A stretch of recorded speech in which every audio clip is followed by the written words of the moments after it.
ஓ முருகா! இந்த விளக்கு எரியுது இல்லையா? அந்த தீபத்தை நல்லா கவனிச்சு பாருங்க. அதில் வேல் தெரியுது பாருங்க. அது மட்டும் இல்லை, நல்லா கூர்ந்து கவனிச்சிங்கன்னா அதில் இருக்கிற ஒவ்வொன்றும் உங்களுக்கு புரியும். நான் ஒரு 10 நாளாக தான் வேல் அபிஷேகம் பண்ணிகிட்ருக்கேன்.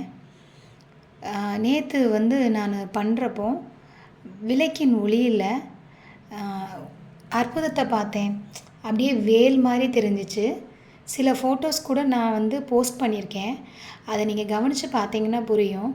அந்த ஃபோட்டோவையும் பாருங்கள். வேல் நல்லா தெரியுதா? அதுக்கு அடுத்து பாருங்கள், சேவலுடைய அந்த இது தெரியும். அடுத்து நல்லா கவனித்து பார்த்தீங்கன்னா இதில் வேல் தெரியுது, பக்கத்தில் பாருங்கள். அடுத்து மயிலுடைய அந்த சேஃப் தெரியும் பாருங்கள்.